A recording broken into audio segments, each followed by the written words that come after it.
Olá, meus irmãos, tudo bem? Meus irmãos, nós começamos no início desse ano o plano de leitura bíblica anual, não só para nós, mas também para as crianças. Nosso objetivo é que a nossa igreja caminhe num crescimento junto, coeso, consistente, no conhecimento da palavra de Deus. E nós vamos começar agora uma série de vídeos que nós vamos filmar ao longo do ano, cujo objetivo é ferramentar você ainda mais no conhecimento das Escrituras, no conhecimento da Palavra de Deus.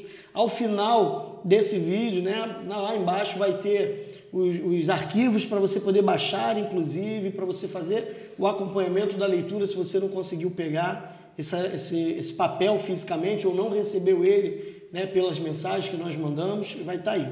E nós vamos separar grupos literários, grupos de livros da Bíblia, onde nós vamos periodicamente estar conversando, gravando, batendo um papo, tentando trazer um ou outro convidado para participar desse momento também, que vai ser um momento muito formal, um momento de bate-papo, um momento de crescimento, de conversa sobre a Palavra de Deus. Já fica a dica para você botar aí na descrição ou nas redes sociais as suas perguntas, as suas dúvidas dos próximos livros da Bíblia que você já está lendo, que a gente vai estar aí papeando, conversando sobre isso aí no decurso desse ano, tá bom? E hoje não podia ser diferente, nós estamos aqui com o Sérgio, Sérgio, nosso parça, porque o Sérgio é a pessoa que está aqui do meu lado no dia a dia, que está roendo o osso comigo, que divide o meu púlpito, que eu confio no púlpito dele, confio no conhecimento, então tá aqui o parça aqui para a gente papear nesse dia. Parça, seja bem-vindo, prazer estar aqui com você.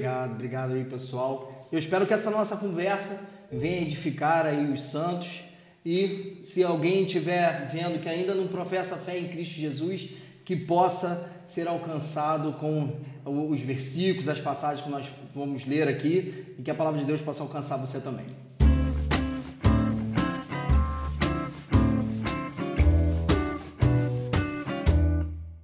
Então, mano, olha só, hoje a gente vai conversar um pouquinho sobre os evangelhos sinóticos. Sim. A gente sabe que os evangelhos sinóticos são aqueles 3 primeiros evangelhos, Mateus, Marcos e Lucas. A palavra sinótico significa vistos sobre a mesma ótica. Isso. O que você pode falar um pouquinho para mim sobre esses evangelhos? O que tu acha deles? Tem predileção, inclusive, de um dos 3? Eu tenho um carinho grande pelo evangelho de Mateus. Porque eu lembro que quando o Senhor me chamou, me converteu, apesar da gente acabar lendo primeiro, meio que corriqueiro de João, e a gente pensa que é o mais fácil. Não é. Não é mesmo. Na verdade, apesar de usar muito para evangelismo, ele é o mais complexo dos 4. Mas nós estamos falando dos sinóticos. Eu gosto muito de Mateus, por conta mais dos detalhes. Mateus escreve ali, a gente vai falar um pouco sobre isso, mas ele escreve com o objetivo de dizer que de fato Jesus é o Messias, o Jesus histórico é o Messias prometido lá em Abraão. É por isso que até a genealogia que é apresentada no capítulo 1, ela vai linkar com Abraão. Vai puxar de Abraão, e vai desde Davi, Abraão, enfim. Então eu tenho essa predileção por conta dos detalhes. Eu vejo que ele é mais detalhado, ele tem mais citações do Antigo Testamento, então dá para a gente enxergar um pouquinho o Antigo Testamento, interpretar ele melhor. Então eu tenho mais uma predileção por Mateus, mas também gosto da brevidade do Evangelho de Marcos. Marcos, ele pega muito mais as ações de Jesus, porque está escrevendo para os romanos, a gente vai dar uns detalhes um pouquinho mais disso também. E Lucas pelos detalhes acurados, Por ser ali um médico, historiador, ele trata meio que em ordem e de uma forma também detalhada e acurada, coisas que a gente tem ali e não tem nos outros evangelhos, que são bem interessantes também. Eu também gosto muito do Evangelho de Mateus, é o que eu mais gosto e creio que seja o que eu mais li também. Sim. Até porque a gente, às vezes, sempre quer começar uma leitura pelo começo, obviamente. Então a gente vai começar ali o Novo Testamento, sempre começa em Mateus. E eu não sei você, mas ao longo da minha carreira cristã, em alguns momentos eu comecei e não terminava. E aí quando eu não terminava, eu ia começar de novo, eu começava de novo em Mateus. Então às vezes eu não cheguei até lá no último, mas eu volto para cá primeiro. Então ele acaba sendo esse que eu mais conheço, é o que eu mais uso. Quando eu pego os textos para pregar, que são similares, né, que são sinótipos Sim. ao Evangelho de Marcos e Lucas, eu sempre volto para pregar em Mateus. Apesar da gente saber que pela ordem de escrita dos evangelhos, apesar da posição bíblica de Mateus ser o primeiro, Mateus não foi o primeiro a ser escrito, mas sim Marcos. E uma das boas curiosidades de Marcos é que quando a gente olha tanto para Mateus quanto para Lucas, parece que eles pegaram como fonte o Evangelho de Marcos. A gente vai ver, por exemplo, dos 661 versículos de Marcos, 666 estão em Mateus. Tremendo. É interessantíssimo, parece que ele pegou... aí. Foi quase ali, 606, que eles pegaram como base, parece que pegou como base. Então, alguns chegam a dizer, eu agora não lembro o autor, não sei se é o Warren Wiersbe ou William Barclay, que ele vai dizer que o livro de Marcos, o Evangelho de Marcos, é o livro mais importante do mundo, ele vai dizer. Caramba. Porque é o primeiro relato que a humanidade tem da vida de Jesus. Aí eu acho essa colocação muito interessante, é um bom pensamento que o Barclay tem. Se for o Barclay, na verdade. Se for o Barclay, né? Quando a gente volta os olhares para o Mateus, a gente vai perceber, por exemplo, dentro do Evangelho de Mateus não há uma assinatura biográfica evidente, como, por exemplo, as cartas paulinas, né? Eu, Paulo, apóstolo de Jesus Cristo, a gente não vê isso. Nenhum dos evangelhos, na verdade, a gente vê essa clareza, exceto não tem exceto. A gente não vê nenhum deles fazendo essa afirmativa. Mas a gente consegue, através da tradição cristã, através dos pais da igreja, através dos discípulos posteriores aos apóstolos, a gente consegue ver uma autoria em Mateus, o Levi, cobrador de impostos, que se converteu, deu aquele banquete para Jesus. É esse mesmo Mateus que a gente está falando. É o Levi. Exatamente. E a gente já vê essa autoria sendo atribuída pelos pais da igreja, né? Por exemplo, o bispo de Antioquia vai dizer que ele vai dar esses primeiros relatos de Mateus, inclusive parece que Mateus foi escrito de Antioquia também. Né? Isso eu nem sabia. Parece que Mateus foi escrito de Antioquia, porque os primeiros relatos de leitura e de disseminação do conhecimento do Evangelho de Mateus vem de Antioquia, que naquela época já não era mais a igreja sede, né? Em Jerusalém já tinha acontecido a dispersão e a igreja sede era Antioquia, o bispo de Antioquia é onde sai dali os primeiros relatos de conhecimento do Evangelho de Mateus. Vamos falar um pouquinho então da datação dele. A gente sabe que Cristo morreu mais ou menos ali, assunto ao céu, melhor dizendo, por volta do ano 36, por causa daquela divergência da cronologia do nosso calendário. Então, ele, aproximadamente no ano 36, ele é assunto aos céus. A gente fica com uma lacuna aí de mais ou menos uns 20 a 25 anos da autoria do primeiro evangelho, que possivelmente tenha sido Marcos. E Mateus, creio que logo em seguida, poucos anos em seguida, Mateus deve ter redigido seu evangelho. Você vê alguma dificuldade em relação a essa distância, né, da escrita? Porque se a gente vive uma situação hoje, aqui, agora, e a gente vai narrar essa mesma situação quando chegar em casa, a gente descreve de uma maneira. Mas se a gente for descrever essa mesma situação daqui a 20 anos, será que a gente vai conseguir dispor de detalhes tão precisos, tão exatos? Então a gente está falando de um Mateus, Marcos, Lucas, que escrevem seus evangelhos, no mínimo, aí 20 anos depois dos acontecidos. E aí? É uma pergunta interessante. Eu mesmo não tinha pensado nisso. Mas eu acredito que, assim como Paulo vai dizer que toda a escritura é inspirada por Deus, eu acredito que eles tiveram sim uma mãozinha do Eterno para que pudesse potencializar as suas mentes, para poder reviver, já que Mateus foi testemunho ocular, reviver tudo que ele viu, passou com Jesus no seu ministério encarnado. Então eu acredito que sim, não tem nenhuma dificuldade de entender isso. Eu acho interessante porque, assim, se a gente pensar numa perspectiva do hoje, né? A gente tem mais dificuldades hoje de memorização do que tinha outrora. Por quê? Porque a gente tem facilidade. A gente tem um vídeo, a gente tem um celular. Por exemplo, eu me lembro que quando a gente não tinha celular, os telefones dos amigos, de namorada, de parente, tava tudo de cabeça. Eu renovando meu primeiro carro. Entendeu? Tudo de cabeça. Agora tu perguntar de repente o telefone da tua esposa, você não sabe. Sim, dela eu tenho que saber, ela vai assistir, não pode... não pode pegar mal. Da Gabi eu tenho do teu... Então, mas a gente às vezes não decora bem, porque a gente tem muita facilidade. É verdade. Quando eu me reporto pro primeiro século... Qualidade do nosso sono. Qualidade do sono, qualidade da alimentação, uma série de fatores que vão promover ou despromover, no nosso caso, essa facilidade de memorização. Sim, verdade. Quando a gente vai para o primeiro século, não se dispunha com tanta facilidade nem de material de escrito, porque era um material caro. Né? A gente vai pegar ali os primeiros escritos, provavelmente escrito em papiro, que era um material altamente perecível, mas era o mais acessível, era o mais barato. Né? A gente só vai ter o pergaminho mesmo mais lá na frente, depois do século II, III, porque o papiro ainda era um material mais barato naquela época. Então eles precisavam memorizar muita coisa, esse é o fato. Né? E sem contar o seguinte, andar com Jesus não dá para esquecer, né? Não dá. Como é que tu vai esquecer os detalhes de coisas que você vivenciou, viu, né, ali com o Senhor? Eu me converti há mais de 20 anos, 25 anos, e, poxa, eu tenho vívido na minha mente, como se fosse ontem, né, os aspectos da minha conversão. E imagina os apóstolos que conviveram diretamente com o Mestre, comeram com ele, beberam com ele.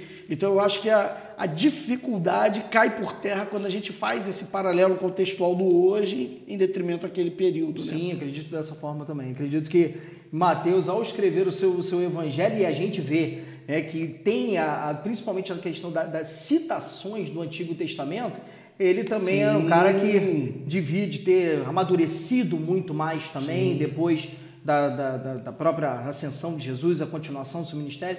Ele amadureceu depois e conseguia fazer bem esse link com o Antigo Testamento, reinterpretar, ressignificar muita coisa que ele já tinha aprendido antes. Então, acredito de fato nessa... Uma outra questão, rapaz, é sobre o propósito de Mateus. A gente sabe que os 4 evangelhos, aí eu vou incluir João também nessa, cada um deles tem um propósito específico, ainda que isso sirva para todos nós, todos eles servem para todos nós, a gente sabe que essa escrita tem direcionamentos, né? O que você pode falar um pouquinho para a gente sobre essa questão desse direcionamento aí do evangelho de Mateus, por exemplo? Eu acho maravilhoso quando a gente olha os 4 evangelhos, vou colocar o João também nesse bojo. Eu acho maravilhoso como que eles até no seu objetivo de escrita, para escrever, por exemplo, Marcos escrevendo para os romanos, ele vai detalhar determinados termos, ele vai detalhar determinados costumes judaicos, por exemplo, ele vai falar, olha, e aí Jesus diz, Talita cumi, ele escreve o termo e explica depois o que é, porque ele está em Roma escrevendo para os romanos, eu acho sensacional. E Mateus, e como ele está escrevendo para os judeus, como ele está escrevendo para mostrar que o Jesus histórico é o Messias prometido, ele tem tantas essas citações do Antigo Testamento. Ele vai fazendo um paralelo, né, do Antigo Testamento, cumprindo-se em Cristo no Evangelho dele. Né? Ele começa isso já no nascimento de Cristo, isso vai percorrer todo o livro. E aí, como eu até mencionei antes, é por isso que na própria genealogia ele vai linkar lá com Abraão, que é onde foi feita a promessa. Então ele coloca, olha, sabe esse de quem foi feita a promessa? É esse Jesus que eu estou apresentando para vocês, eu quero mostrar esse Jesus histórico, é o desejado das nações. E Lucas não poderia ter escrito isso, porque tem que ter a autoridade de um judeu para mostrar para os judeus, né? Porque ele tinha que mostrar para os judeus que, como você falou, que é esse mesmo Messias. Não precisa esperar outro, ele é o descendente de Abraão, ele é o descendente de Davi, ele vem dessa linhagem real davídica, segundo as profecias, isso tudo vai se cumprir. Ele vai fazer o link com o profeta Isaías, profeta messiânico, né? Ele vai pegar os textos de Isaías, mostrar da Virgem, mostrar a voz clamando no deserto, ele vai mostrar todos esses links para mostrar para o povo, olha, ele é o rei Messias, não há mais necessidade de esperar. É o próprio Jesus que vai falar em Mateus, olha, vocês pensam em encontrar nas escrituras a vida eterna, mas elas testificam de mim. O próprio Jesus está dando ali a chave hermenêutica para a interpretação do Antigo Testamento, né? Da nova aliança, da lei, enfim, que tudo desemboca nele. Colossenses 2 vai falar, isso é muito claro, que essas coisas que foram escritas eram sombras, ou seja, o Antigo Testamento é Jesus chegando, é a sombra de Jesus chegando. Quando você está indo para o lugar, a tua sombra está chegando, não é você, mas a partir do momento que você chegou, essa é a chamada plenitude dos tempos que Jesus chega, e é isso que Mateus está dizendo. Esse prometido é o Jesus histórico, é esse Jesus que eu estou mostrando para vocês. Eu acho que a gente acaba falando mais de Mateus porque a gente gosta do Mateus. Mateus é gente boa. Eu acho interessante até o próprio chamado de Mateus, a maneira como Mateus ele vai a Cristo. Foi um queima-filme para Jesus, nada. Jesus Foi não um se importava. queima-filme? Jesus não se importava com Ah, isso. sim, porque ele era cobrador de impostos. Exatamente. Sim, Você chamar sim. um cara desse extremamente odiado. No meio da rua, todo mundo pelos vendo, no meio do comerciantes trabalho. da época. Por quê? Porque o publicano, ele era responsável, trabalhava por Roma, já era considerado um traidor. Sim. E ele ainda, ele sobretaxava ainda, porque ao cobrar a taxa ali do barco, do navio, enfim, que aportava ali, ele cobrava e ele cobrava o dele a mais também. Sim, sim. Então ele era odiado, vamos dizer assim, só pelos comerciantes daquele local por conta disso, sabendo qual era a índole do dele, próprio Mateus. exatamente. E Jesus chama um cara desse. Nem se contou. E eu acho que a gente estava conversando um pouquinho aqui antes, como que Jesus é diverso nos chamados dos apóstolos, né? Ele chama um Mateus, que se a gente for olhar, é um comerciante aí que não tem muito escrúpulo, que é um funcionário do governo que tem muito escrúpulos, sim. e ao mesmo tempo tem o Simão Zelote, né, Sim. que é um da guarda Ele pega revolucionária dois de esquerda. inimigos mortais E e esse coloca esquerda sentado hoje. na mesma mesa. É isso aí. Exatamente. Exato, É tremendo. É incrível. Jesus, ele não se importou com isso. Não. E chama Mateus, esse chamado de Mateus não é aquele chamado que a gente às vezes fala muito, né? Que a pessoa fala, aceita Jesus. A gente quase que implora, né? Para a pessoa aceitar Jesus, ele só passa, chama, o cara vai. E é o que a gente chama, talvez seja o que a gente fala de graça irresistível. Exatamente. Né? Chamado irresistível, Sim, de sim. chamar. Ele chama não e tem você. como. É interessante que o texto fala que ele imediatamente levantou e o seguiu. Imediatamente. Ele não ponderou, ele não viu os nada, pós e contras, nada. ele abandonou tudo, levantou assim como e a gente seguiu. vê em outras parábolas, por exemplo. Inclusive, Mateus é o evangelho onde mais são registradas as parábolas. Sim. Tem mais parábolas registradas no evangelho de Mateus. Vamos falar vamos botar uma pimentinha nessa parada, né? Vamos pegar alguns textozinhos do Mateus para a gente conversar, para a gente bater um papo sobre eles, né? Primeiro texto aqui que eu vou pegar aqui pra gente. Deixando bem claro, né, Valmir? Esses textos são o que o pessoal às vezes manda dúvida. Sim, é o que a gente encontra, sim, que o pessoal tem mais embaraço para tentar interpretar. Esse aqui é do Pedro, né? É do Pedro, tem seu uns Pedro. aí que foi meu filho. Isso é porque eu não te mandei as perguntas que ele fez de João. Não, dúvida de criança, mano. É pior que tem. É brabo. É a mais difícil que tem para responder. Então, vamos lá.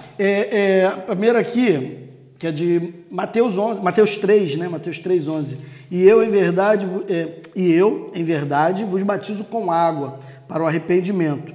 Mas aquele que vem após mim é mais poderoso do que eu, cujas alparcas, Pois seria sandálias, havaianas, não sou digno de levar. Ele vos batizará com o Espírito Santo e com fogo ou em fogo.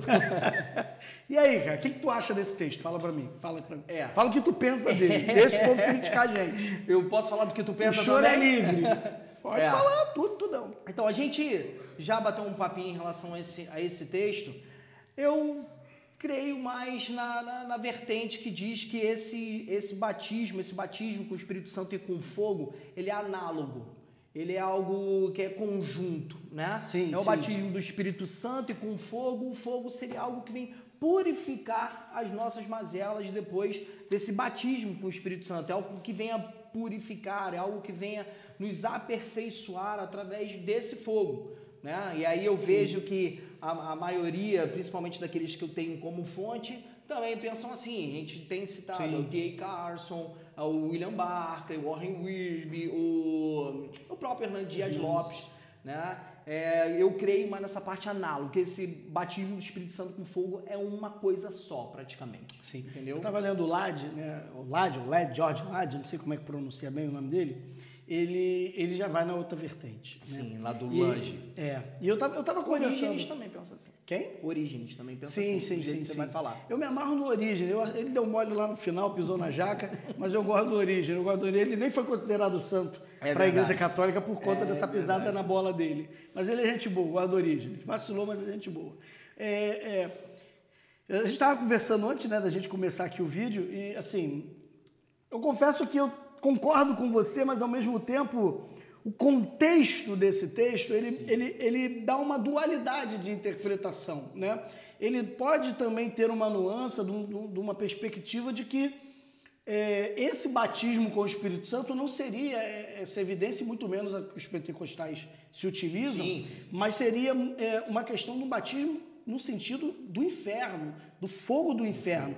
E aí, por que surge isso? Né? Por que acaba surgindo essa divergência, essa dúvida, não só entre os leitores da Bíblia, mas até entre os pais da igreja, entre os teólogos, não foi unânime. Por causa do contexto. O contexto dele, ele vai dizer, por exemplo, no verso 10, né? Nós lemos o verso 11. O verso 10 ele vai falar, já está posto o machado à raiz das árvores. Toda árvore, pois, que não produz bom fruto, é cortada e lançada no fogo. Então ele atribui fogo aqui a algo ruim, né? Algo negativo, o inferno. É juízo. Juízo, exatamente. E aqui no versículo subsequente, a gente acaba dando uma interpretação, né, no verso 11, de que não seria um fogo de juízo, mas que seria um fogo purificador, santificador, né? Mas o verso 12 volta à questão. Volta a ter o mesmo contexto. Ele volta a ter a sua pá, ele a tem na mão. E limpará completamente a sua eira. Recolherá o trigo no celeiro, mas queimará a palha em fogo inextinguível. Mas aí eu vou apelar para o teu grego. Talvez seria um pouquinho, talvez elucidaria um pouquinho mais essa questão. Vamos ver, né? Porque olha a conjunção que a gente tem aí. Ó, batizará com o Espírito Santo e com fogo. Isso aqui é uma questão, é um problema de interpretação que a gente tem aqui. A gente tem aqui um Espírito Santo e com fogo. A gente tem duas condições que precisam ser obedecidas, ou tem algo que é alternativo, porque se for o batismo do Espírito Santo for ou um batismo de graça com o Espírito Santo ou um juízo com fogo, tem alguma coisa no grego que diria, olha, batismo com o Espírito Santo ou com fogo? Não, ele não dá a ideia do ou, mas a ideia ali, na verdade, não é do e, mas é a ideia do com, não seria batizado com o Espírito Santo e com fogo, mas em fogo, né? A ideia ali é que as duas cabem, né? Sim. Com ou em. Sim. Então, assim, quem vai defender a ideia, né? De Orígenes, como você falou, de um duplo batismo, vai entender que é em fogo, né? E quem vai partir da perspectiva que você citou aí, de grandes outros teólogos, Descartes e tudo mais, vai partir da perspectiva de um batismo só sendo por conta do exatamente, exatamente. Mas assim, apesar da discussão das duas teses e tudo mais, o que eu acho que é melhor que a gente saia ganhando nas duas teses. Nas duas teses, porque eu não. Se o Orígenes está certo, eu não vou para o inferno mesmo, então eu não vou ser batizado com esse fogo. Não seria uma heresia. Exatamente, exatamente. Mas não mexe com salvação. Não mexe com salvação. E se você tiver certo, por exemplo, os outros teólogos que você citou tiverem certo, a gente também está bem na finta, porque a gente, de qualquer forma, vai estar com a graça do Senhor sobre nós, o santificador, o fogo santificador e tudo mais. Show de bola. O fogo santificador, purificador, de fato é. Mas ele tem essa simbologia na Bíblia, mas na não descida quer dizer do que Espírito Santo de Atos capítulo 2 fica claríssimo, né? O investimento de poder, de autoridade, de santidade, sem dúvida nenhuma. Isso aí. Tem mais algum texto aí? Vamos pra gente. Como tem. Eu estou citando alguns. Esse aqui, rapaz, eu vou deixar isso para daqui a pouco. Eu vou passar um que não está aqui, que me vem à cabeça agora. Eu me lembro de um adolescente me perguntando isso, quando eu ainda era conselheiro de embaixador do rei na primeira igreja batista de Oswaldo Cruz. Ele falou assim, Valmir, Mateus capítulo 4, verso 1 diz, a seguir foi Jesus levado pelo Espírito ao deserto para ser tentado pelo diabo. Sim. Quem levou Jesus para ser tentado foi o Espírito Santo. Não negou contra, não? Ainda mais quando a gente remete a Tiago, Deus não pode ser tentado para o mal. Ele não pode ser tentado, então ele não tenta ninguém. É verdade. Aí a gente vê ali Tiago traçando uma diferença entre provação e tentação. A gente vê que provação vem do céu, tentação ela é terrena. É complicado. Tá? É interessante porque mas sabe o que é legal? O Espírito Santo não é o Espírito que tenta Jesus. Sim, ele é levado para Ele é levado. Por quê? Justamente pela palavra de Tiago. Deus não vai tentá-lo ao mal. Agora, um erro que a gente comete, até pela nossa herança de Idade Média, é pensarmos que o diabo não está no controle de Deus. Sim, é verdade. O diabo é subserviente ao Senhor e ele vai cumprir aquilo que Deus predeterminou para ele. Né? Então, quando Jesus é levado, Ainda que o Satã não saiba que é um instrumento nas mãos de Deus, ele o é. Colossenses 1, 15, 17 vai dizer que o Senhor ele tem poder sobre potestades. Exatamente. Então tá tudo no controle dele. Exatamente. Nada fugiu do controle Nada do Senhor. fugiu. E potestade ali pode dizer tanto governo humano quanto hostes espirituais também. Irmão. E Jesus não podia nem cair nessa tentação, né? Porque ele era Deus. Ele jamais... Ele não precisava provar nada, mas ele como homem precisava viver, passar por tudo isso que viveu, tudo isso que passou. Mas o interessante também de Mateus capítulo 4 é a maneira como o Senhor ele vai degladiar, ele vai debater com Satã. É interessante porque a cada tentação lançada pelo inimigo, a cada momento que ele lança uma questão, Jesus remete como? Com a palavra. Com a palavra. Com a palavra. Com a palavra. Não eram com palavras de efeito, não, né? Tá amarrado, tá tá repreendido, não vai amarrar ninguém, sai em nome de Jesus, sou né? dizimista. Sou dizimista, né? Não tinha isso, não. Tinha. Então, ele vai sempre recorrer à palavra. Ou seja, será que a gente poderia dizer, então, que a melhor maneira que eu, como crente, tenho de lutar contra as tentações, de lutar contra o inimigo, a maior batalha espiritual, ou a maneira de vencer uma batalha espiritual, que a gente ouve tanto falar de batalha espiritual, como eu venço essa batalha? Indo a Cristo, indo a sua palavra, vivendo os meios de graça. O próprio apóstolo Paulo vai dizer para Timóteo que exercita-te no exercício da piedade. Isso é para enrobustecer a fé, fortalecer a fé. A gente precisa estar na palavra. Porque se realmente a gente não estiver na palavra, a gente não tem essa nutrição, a fortaleza para vencer, principalmente os dados inflamados do maligno, como vai dizer lá em Efésios. E é interessante que o próprio diabo ele tenta no final ele tenta torcer, deturpar a palavra de Deus para os seus próprios propósitos, que é uma das coisas que a gente mais vê acontecer hoje. As pessoas torcendo as escrituras, até pastores, igrejas, torcendo as escrituras ao seu bel prazer para conseguir, de alguma maneira, na maioria das vezes, ganhar algum lucro pessoal, né? E tudo lucro, mais. poder também. Poder. E a gente vê que o povo despreparado na palavra, como também a gente, quando ele remete a falsos mestres, tem que ir lá para Timóteo, Tito, não tem como. Que é como 1 Timóteo 4,6, se não me engano, por ter comichões nos ouvidos, né? Eles angariam ali para si mesmo falsos mestres para suas próprias concupiscências, porque eles querem ouvir o que querem. E aqui Satanás tem seduzido a muitos. Né? Não sei se foi você mesmo que me falou uma vez que tem muitos que encaram Satanás como aquele que está ali no púlpito, rolando, babando, o pessoal dando entrevista. Mas na verdade o que Satanás fez quando entrou em Judas? Ele saiu para vender Jesus. Jesus está sendo vendido em muitos púlpitos por aí. Exatamente. Mateus capítulo 12, Mateus 12, verso 31 e 32. Mano, esse aqui é salgado, hein? A blasfêmia contra o Espírito Santo. Esse aqui é doloroso. Já recebi muito isso aí no final do culto. Ih, rapaz, esse aqui... Rapaz, eu já recebi gente chorando. Você porque blasfemou contra o Espírito em algum momento e estava com medo de nunca ser perdoado e por conta disso ir para o inferno. E agora, o problema principal desse texto não é nem a compreensão dele. Para mim, é o problema da compreensão que a pessoa tem, o desespero que é gerado depois. Exatamente. Entendeu? A pessoa ela toma como verdade alguma coisa e aquilo produz nela uma ansiedade, um desespero, um pânico. Isso aí. Valeu o versículo ou a gente... Vamos ler. Tá aqui. Disse-lhes ele, e vós, quem dizeis que eu sou? Simão Pedro disse... Não é esse não, li errado. Não, peraí.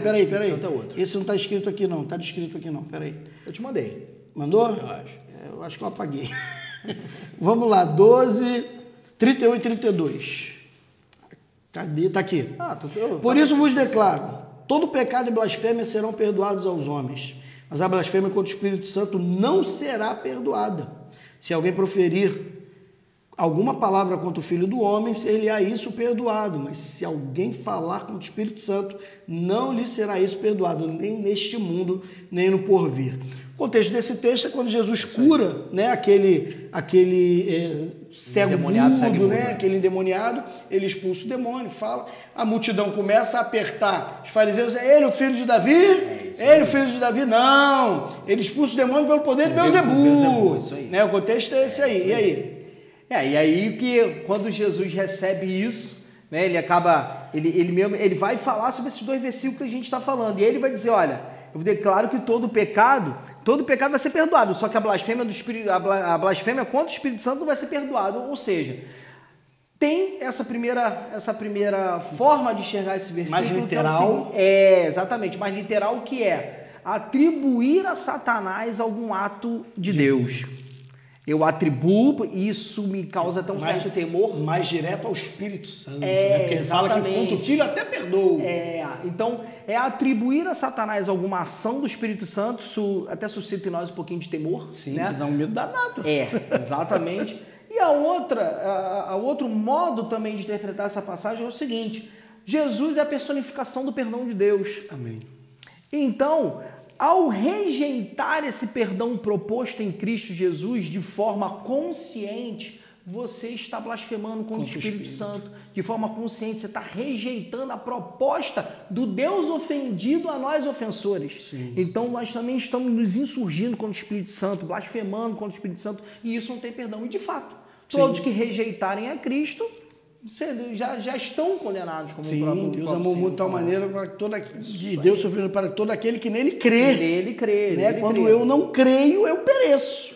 Exatamente. Né? Então a gente poderia chegar, eu diria que é quase um consenso, né? Entre os teólogos e tudo mais, não é um consenso, mas quase um consenso, de que a blasfêmia contra o Espírito Santo seria, então, resistir à ação do Espírito Santo na sua conversão até o final. E aí você não se rende a ele, não se converte a ele, não reconhece aquilo que Cristo fez por você no Calvário, e por conta disso você é condenado. Sim, né? Exatamente. E aí vem o problema que a gente estava falando, do desespero que suscita em determinadas pessoas contra isso. Olha, em determinado momento eu blasfemei contra o Espírito Santo. Sim. Sérgio, olha lá atrás, e eu vou até te contar um caos. Eita, Jesus. Quando o Senhor me chamou, eu estava na Maranata da Tijuca, pastor Paulo César Brito. Paulo César Brito. Foi ele até que me batizou. Oh, que honra, hein? Tinha na época, a internet não era o que é hoje, tinha na época um site, onde você entrava no site, vai clique aqui para blasfemar contra o Espírito Santo. Que isso, cara? Tinha isso há quanto tempo isso? Tinha isso 2005, 2006. Que isso, cara? Tinha isso. Clique aqui. Clica aqui, você tá. Clica aqui. Mas isso era o quê? Era uma galera que você já tinha um Orkut na época. Era uma galera revoltada, né? Doida aí, anarquista, enfim, não sei. E tinha isso. Eu lembro do pastor Paulo César Brito falando sobre isso com a gente no MEBD. Tu clicou lá não, né? Não. Então tá bom, então não tá registrado lá. Mas o que suscita no pessoal é exatamente isso. Uma vez uma menina daqui, mas obviamente não vou falar, ela falou assim: eu fui num lugar, Sérgio, e eu vi um determinado movimento das pessoas. Eu falei: isso aqui não tem nada de Deus, não. Isso é do diabo. Isso, sabe? A pessoa às vezes fica com isso. E aí ela veio pra mim com aquele desespero: Sérgio, será que então que eu blasfemei não tem... Eu falei assim, se eu estiver errado, você me corrige. Eu falei assim, a questão é o seguinte: quem blasfemou contra o Espírito Santo, ele é entregue à sua mente reprovável, como Paulo diz em Romanos 1. Ele não tem essa consciência dentro dele, que é o próprio Espírito que dá, que é o próprio Espírito que dá, de que eu pequei contra Deus. Quem blasfemou, ele é entregue às suas próprias concupiscências, à sua própria vontade, vive uma vida alheia a Deus e é entregue, como Paulo mesmo diz, Romanos 1, mente reprovável. Não é possível ele se arrepender. Até porque quem produz o arrependimento é o próprio Espírito, que ele já recusou. Exatamente. Né? Então não tem como. Então a pessoa ela pode ficar tranquila, mas se for um caso de algum de vocês, fiquem tranquilos, calma. É claro que isso também não pode ser uma desculpa para a pessoa tratar o Espírito Santo ou até a obra do Espírito de maneira leviana, para não tratar de maneira vulgar. Temor. Exatamente. O próprio Jesus diz que nós vamos dar conta de toda a palavra frívola que nós falamos. Exatamente. Então a gente tem que tomar muito cuidado. Então temos que ter muito temor de fato, que às vezes a gente vê determinados movimentos e a gente só quer logo taxar, principalmente a gente que é igreja histórica, né? Tem um apreço pela palavra, temos um determinado, aliás, mas às vezes incompreensões e às vezes até compreensões, mas que geram uns preconceitos na gente com determinados movimentos, e a gente já está falando: olha, isso aí não tem nada de Deus, é do diabo.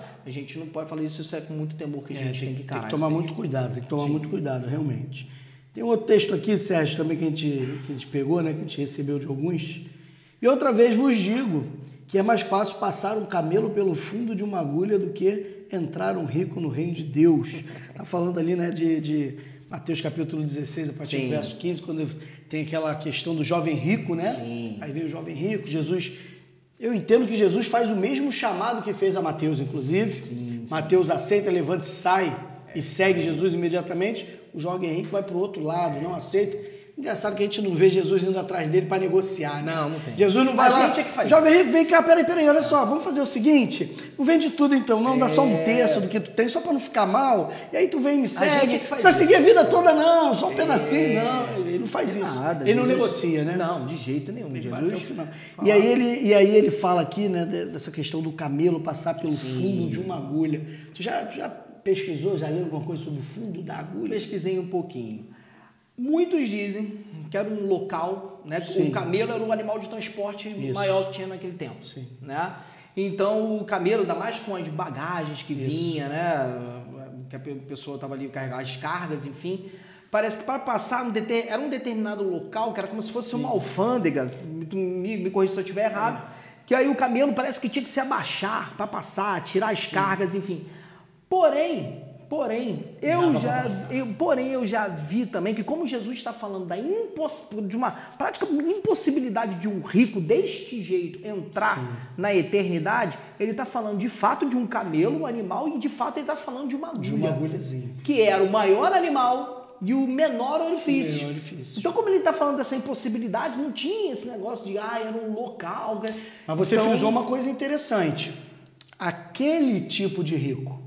Jesus não está fechando a porta pro rico. Não, de jeito nenhum. Ele está falando daquela perspectiva do rico, daquele tipo de rico, aí, que não é isso capaz de enxergar em Deus a sua maior riqueza, isso aí. mas que coloca a sua riqueza, na verdade, nos seus bens materiais. Sim. Até porque a gente vai ver exemplo de várias outras pessoas que seguiram a Jesus. José que eram de Arimateia, ricos. por exemplo. José de Arimateia, as mulheres.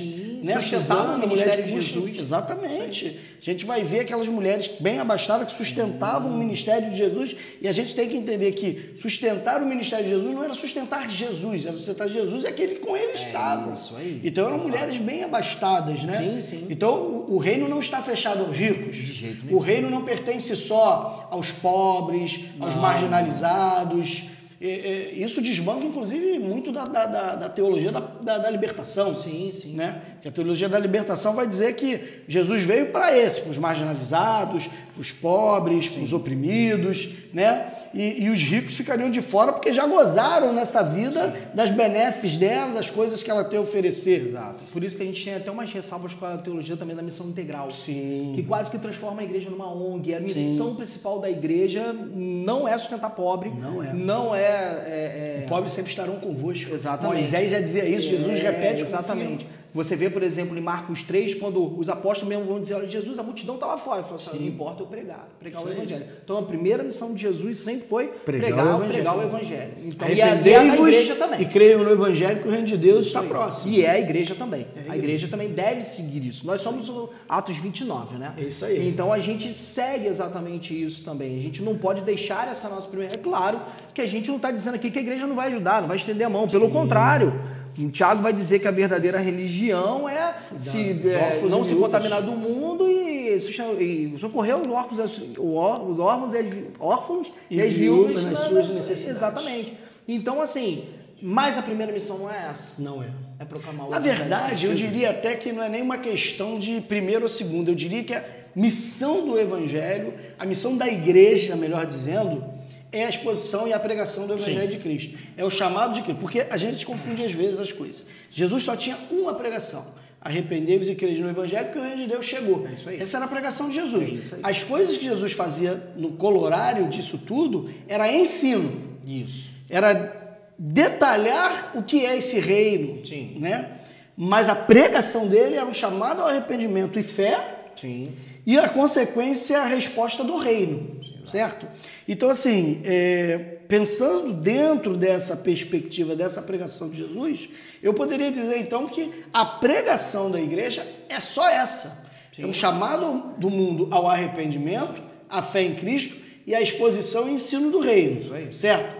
Ajudar as pessoas precisa ser uma ajuda onde a preconização dessa ajuda seja a anunciação dessas perspectivas do arrependimento, da proclamação, da salvação em Cristo. Ajuda por ajuda é apenas assistencialismo. Sim. Não resolve o problema do pobre de espírito. De jeito. Não resolve o problema daquele que tem sede da água viva, e que tem fome do pão da vida. Isso aí. Né? Aquele que beber dessa água vai voltar a ter sede. A gente precisa saciar uma sede que transcenda essa ideia da alimentação do pobre, no secular, no alimento físico, mas que vá também gerando alimento espiritual, né? Sim, com certeza. Esse que traz plenitude de vida, né? É. Vamos caminhando, hein? Tem coisa aí pra gente conversar. Mano, transfiguração. Transfiguração. Mateus capítulo 17, verso 1 ao 8. Interessante esse texto aí. Eu não acho um texto... todo? Não, acho que não é preciso. O pessoal lê em casa aí, Mateus 17. Se quiser, 1 ao 8. 1 ao 8, eles leem em casa. Mas a gente sabe, só falando um pouco ali daquele contexto, Jesus sai com Pedro, Tiago e João, leva lá para o Monte Tabor, se eu não me engano, né? Se eu não me engano, o Monte Tabor, leva eles para o Monte Tabor, o Monte da Transfiguração, e lá eles têm aquela visão maravilhosa, né? Quando eles veem lá Moisés e Elias. E aí, os profetas. Isso é comunicação com os mortos? De jeito nenhum. Até quando a gente for ver, por exemplo, cadê o que foi feito do corpo de Moisés e do corpo de Elias? Sim, cadê? Elias nem morreu, na verdade, né? Verdade. Moisés até a Bíblia ainda fala e tudo. Mas, Satã brigou lá pelo corpo dele. Exatamente. Miguel e o diabo, eles têm uma batalha ali, né? Sim, Isso é relatado na carta de Judas. Não está no Monte Nebo, isso com certeza. E eu creio que não. Eu creio que como os dois tiveram... Eu posso estar falando uma grande besteira aqui agora. Mas como os dois tiveram seus corpos preservados, eu acredito que eles estavam ali nos seus corpos diante de Jesus e tudo mais, que a gente tem ali um prelúdio até mesmo da glorificação de Jesus. Sim. E por isso eles apareceram. Sim. Não era simplesmente espíritos fantásticos. Sabe o que é uma coisa interessante? Quem é que se comunica com eles dois? É Jesus. Sim. Né? Você não vê uma comunicação de Pedro, Tiago e João com Moisés e Elias. De jeito nenhum. A gente vê o diálogo entre Jesus e eles dois. Eles estão conversando ali. Na verdade, eles estão asseverando que Jesus vai passar, o que Jesus vai vivenciar. Apontando para o Êxodo. Exatamente. E o que marca nesse tempo é porque as pessoas acabam prestando atenção no detalhe e não prestam atenção na informação principal que está sendo passada. Sim. A informação principal que está sendo passada não é a visão. A informação principal é a voz de Deus falando. Esse é meu filho amado, a ele ouvi. Você tem o representante maior da lei em Moisés, o representante maior dos profetas em Elias, que é a junção da fé judaica completa. Sim. A fé judaica é pautada na lei e nos profetas. Né? Então, essa junção de lei e profeta está submissa à visão messiânica. Está sendo cumprida agora em Cristo. Exatamente. E Jesus deixa isso claro. Eles pegam esse texto para falar que ali houve uma comunicação com os mortos. A gente está vendo Deus unigênito, Deus encarnado, falando com aqueles que ele certamente já se relacionava na eternidade. Sim. Jesus já se relacionava com eles num plano pré-encarnado, né? Deus unigênito. Então, ele, na verdade, está ali manifestando a sua plena glória divina. Sim. E nessa prerrogativa, ele tem essa autoridade para falar com Moisés e Elias, até porque Deus não é Deus de mortos, é Deus de vivos, como o próprio Jesus assevera.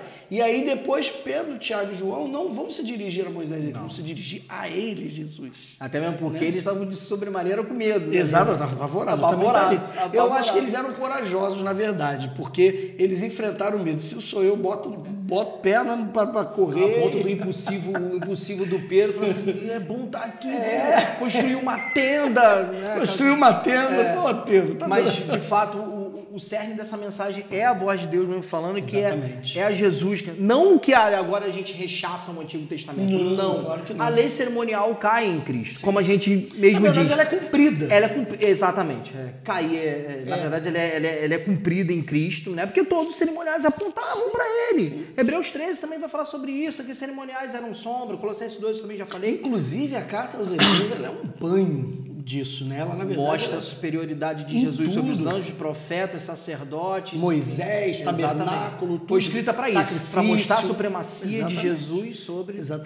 Que é a supremacia que a voz do céu de Deus já afirmava e que agora vem detalhada no plano escriturístico de Hebreus. E aí, quando ele fala isso, ele fato a gente vê que, voltando ao que eu estava falando antes, a lei moral ela continua até mesmo para confirmar ali a ética do reino de Deus, mas essa lei cerimonial ela é cumprida em Jesus. Sim. E agora dali para frente é uma nova aliança. Sim. Que é uma dobradiça da antiga. Então agora a ele ouvia.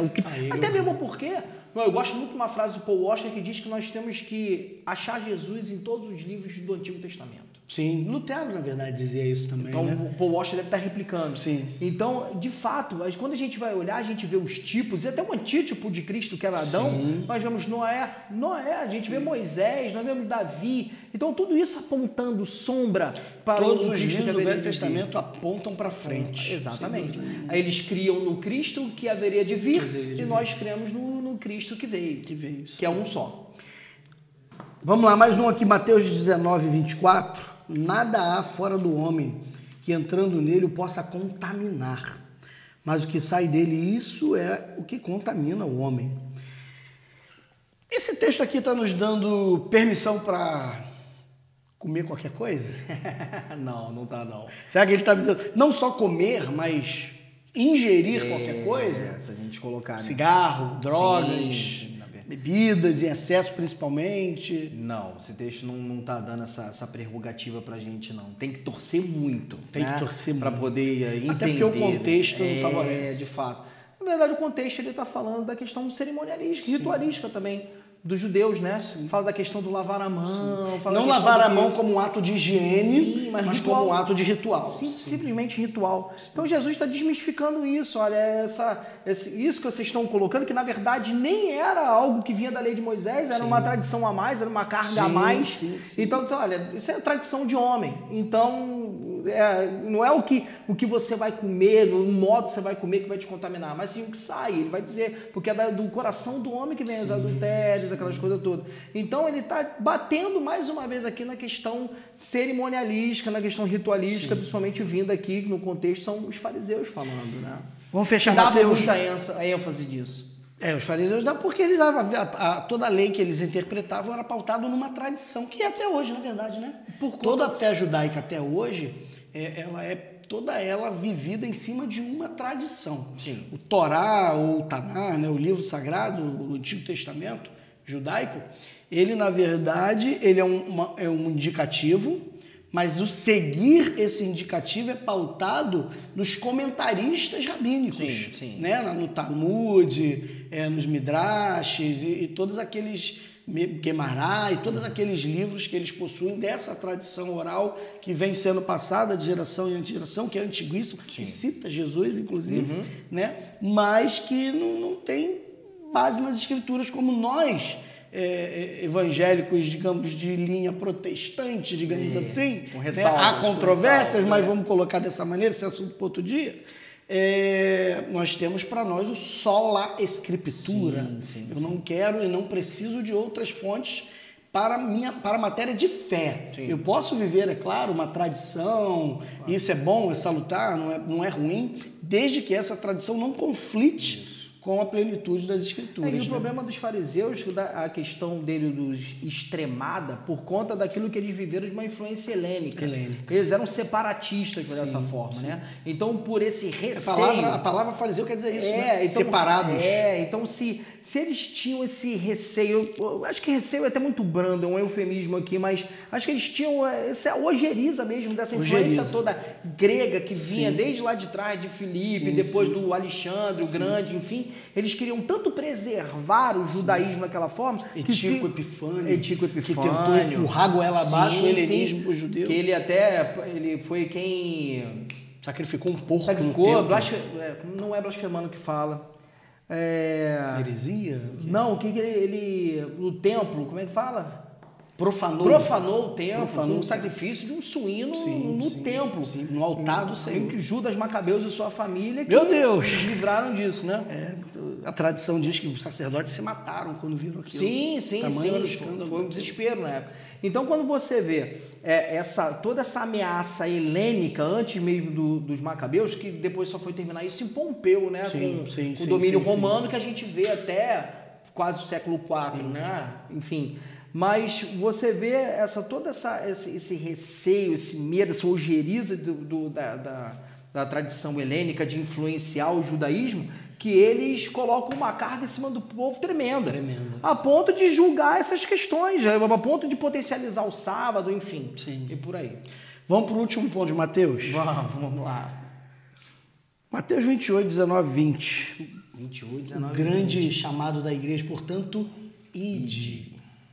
Como é que você encara o ide, Sérgio? Porque assim, a gente ouve pregações em cima de pregações, né, que fala que o ide é para a igreja, não é só para uma pessoa. Sim, e tal. Não é setorizado. Mas quando a gente ouve isso muitas vezes, mas isso não mudou. Verdade.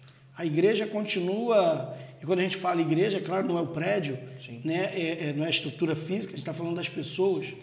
As pessoas continuam entendendo o ID apenas para um grupo seleto. Sim. É o departamento, o ministério de evangelismo da igreja, é o pastor que está lá na frente que é pago lá para pregar o evangelho, ele que tem que fazer. Né? A gente coloca na conta, a gente sustenta missionários para fazer a nossa missão, né? Não que seja errado sustentar missionário, claro que não, de forma nenhuma, mas a gente tenta anestesiar a nossa consciência, né? Diante disso. Como é que você acha que isso... A gente vai ficar diante do Eterno naquele dia, quando ele chamar a gente pedir conta disso. Ainda tem aquela situação que a gente acha que esse ID é do missionário que vai para a África, o cara que vai para o Oriente Médio, a gente acha que é isso. E a palavra ID é indo. É indo, lugar exatamente. É o imperativo presente, porque parece um pouco com o nosso gerúndio, né? Depois fala que eu sou bom de grego aí. Não. eu ouvindo uma vez, eu falei assim, que a igreja tem transformado a grande comissão em grande omissão. E a gente precisa fazer essa meia-culpa. Isso é perigoso, hein? A gente precisa fazer essa meia-culpa porque é uma parte da reflexão aqui, né? Sim. Porque a gente precisa entender para onde a gente está indo. Será que a gente está pregando? Se a gente está falando, manifestando o reino? Porque, na verdade... Por onde quer que a gente vá, porque a ideia é o indo. Exatamente. Por onde quer que a gente esteja indo. É no vizinho, é na moça da farmácia, é no balcão da padaria. Na faculdade. Você precisa ir...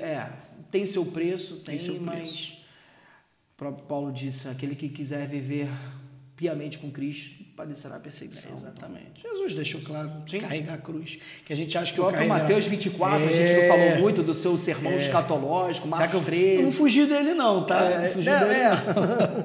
Engraçado que se levar a cruz, a gente leva uma perspectiva de problema pessoal. Tô carregando a minha cruz, por causa da minha doença, minha sogra, não sei o quê, meu vizinho que perturba. Isso tem nada a ver com a cruz, né? A cruz é vida. Cruz é vida, Jesus está falando de vida ali, de abrir mão mesmo de quem você é, do que você tem, abrir mão de tudo, largar tudo, abandonar tudo, e aí sim seguir Jesus e estar aberto até a morte de Cristo. Exatamente, isso aí. Exatamente. E aí, a gente terminou Mateus, o primeiro dos sinótipos, né? Isso aí. E vamos falar um pouquinho de Marcos. Marcos é menor, então, assim, muitos dos textos que nós já discorremos aqui, já são textos repetitivos, tanto em Marcos quanto em Lucas, então a nossa tendência é abreviar, né, a ideia de Marcos e Lucas, porque muitos desses textos já se repetiram. Sim, mas aquilo que a gente estava conversando antes, parece que Marcos foi uma fonte. Sim. Né, por ter sido escrito primeiro, parece que Marcos foi uma fonte para aí o Mateus e o Lucas deram uma plagiada santa ali, não tinha direitos autorais. Não tem crédito aqui. Não tem crédito, tem direitos autorais, fizeram uma plagiada santa, graças a Deus por isso. Graças a Deus né? por isso. E aí a gente vai para Marcos. Lembrando que Marcos foi feito através, é o que muitos dizem que foi feito através da ótica de Pedro, né? Sim. Sendo Marcos filho na fé de Pedro, como a gente vê lá em 1 Pedro, capítulo 5, 13. Vamos pensar na perspectiva do Marquinho, então. Vamos para o Marquinho. A autoria do Marcos. Quem é o Marcos? Você lembra? Lembro. Quem é o Marcos? Marcos, primo de Barnabé, um jovem que foi que tinha o primeiro nome. João, porque era o seu nome, Marcos, era o seu nome romano. Isso aí. Seu nome judeu, na verdade. Sim, João, judeu. seu nome judeu. Yohanan. E Marcos, seu nome romano. Por exatamente. isso essa junção, né? João Marcos, né? E aí eu creio que eles colocam Marcos até para não conflitar com o evangelho de João. Sim, acredito que sim também. João apóstolo. Marcos, jovem, primo de Barnabé, que desistiu na primeira viagem missionária. Amarelou. Ele foi ali como um colaborador, né? A palavra até vai dizer, se eu não me engano, dali vai usar a palavra Rui Pereta para Marcos. E o cara fala que eu sou bom de grego, amor. Você é bom de grego. Ele vai usar a palavra Rui Pereta para dizer que ele era o servo do menor escalão. tanto do primo Barnabé quanto de Paulo, e lembrando que Barnabé era o pastor titular naquele momento. Sim. E perde da Panfilha, Sim. o Barnabé ele ainda era o pastor titular. Sim. E ele desiste, ele volta atrás, e algumas explicações nós temos ali, né? Ou que Marcos aceitava a autoridade de Barnabé, porque depois troca. O Paulo ele já assume o comando ali no meio da primeira viagem missionária. Ou porque ele não aceita esse comando de Paulo, ele foi por causa do primo dele, ou porque ele achou que missões era turismo. Ficou com medo. Ou por conta do medo da região onde eles estavam, porque eles estavam na Galácia do Sul, que era uma região extremamente pantanosa, e é onde Paulo adquire malária ali, né? E muitos vão dizer até que era o espinho na carne de Paulo, enfim, aí a gente vai para outro canto. Mas por um desses motivos, o João Marcos ele desiste e volta atrás. E isso causa uma grande ruptura entre Paulo e o Barnabé quando eles vão para a segunda viagem missionária. Eles recebem, né, visão, passa a Macedônia e ajuda-nos. E aí Paulo, quando ele vai para a segunda viagem missionária, vamos embora, Barnabé. Barnabé, sabe quem quer ir com a gente? O Marcos. E aí, Marquinhos, lembra do Marquinhos? Paulo vai dizer, olha, não vai com a gente não. Vai não. Como é que quando o cara é peleiro, amarelão. Esse cara vai, não, vamos não. E aí o que acontece? Os dois, eles rompem. Quem estava certo aí nessa peleja? Olha, eu acho que para mim foi Paulo. Eu não sei. Sabe por que o Paulo para mim estava certo?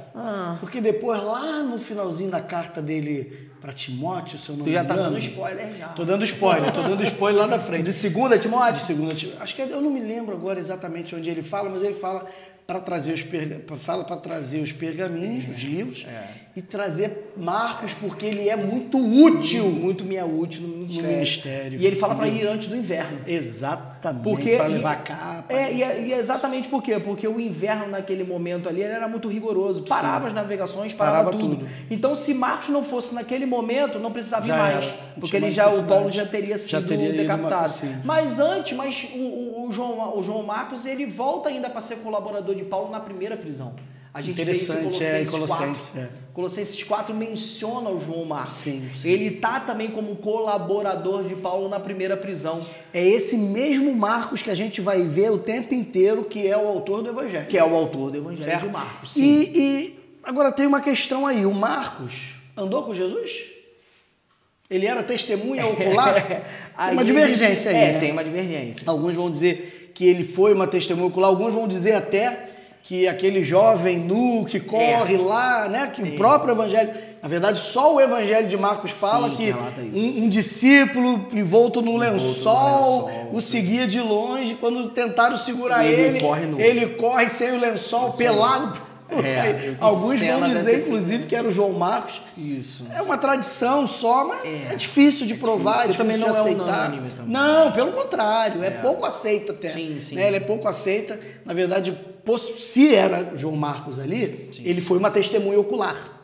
Né? De fato. Mas o que mais provável seja é que, na verdade, ele não era uma testemunha ocular e ele vai ter como fonte base das informações mais Pedro, que foi quem o apresentou o Senhor. Exatamente por isso. Depois dessa ruptura, aí a gente montando ali os passos históricos, a gente vai ver que Pedro, ele praticamente vai discipular o João Marcos depois.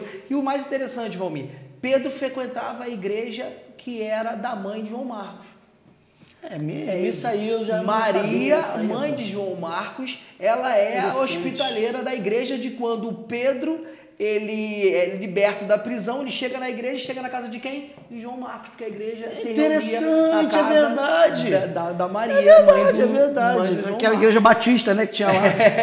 Ou seja, João Marcos era familiarizado com o evangelho. Proximidade muito grande, sim.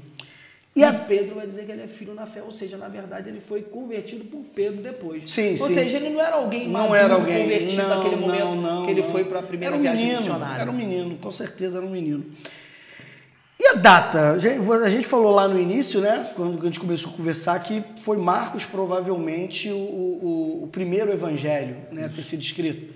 Possivelmente ali... na metade da década de 50, 55, 56, 60, por ali, no máximo. No máximo, 60, a data até posterior. Sabe o paralelo que às vezes eu traço? Sim. Aí isso é uma coisa da minha cabeça. Eu sempre vejo o seguinte, o Evangelho ele teve alguma citação do ano 64?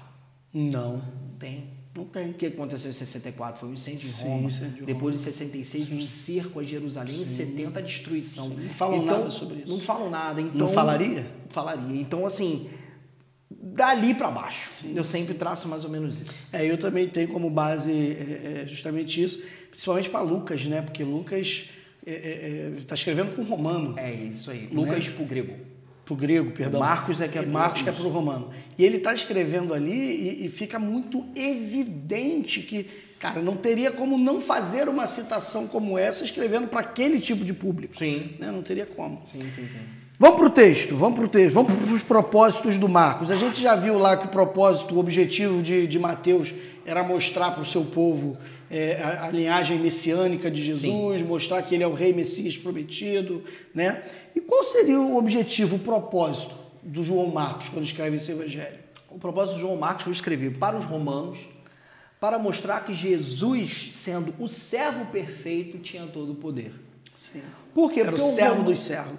O romano ele tinha aquela avidez, ele não tinha a mesma avidez do grego de conhecimento, filosofia. Não. O romano ele era ação, domínio, governo. É por isso que até no Evangelho de Marcos é muito mais relatado as ações de Jesus, os milagres de Jesus. Prática. Por exemplo, parábola tem uma só. Sim. Então ele não está muito interessado no discurso de Jesus, ele sabe o público para o qual ele está escrevendo. Então ele escreve mais as ações de Jesus e demonstrando o quê? Que esse rei dos reis, esse que tinha o poder e domínio, ele veio como o quê? Como servo. Como servo. Ele veio. É tanto que, por que Marcos não tem genealogia? Porque o servo romano, ele não tinha genealogia, ele era um produto. Exatamente. O servo, o escravo, ele era um produto. Então, quando você comprava, porque ele era considerado uma ferramenta viva, quando ele era comprado, ele era um produto, ele não tinha mais origem. Sim. Então, para demonstrar que Jesus era servo, a genealogia não existe em Marcos, porque até o servo não tem genealogia. E os romanos não entendiam muito essa ideia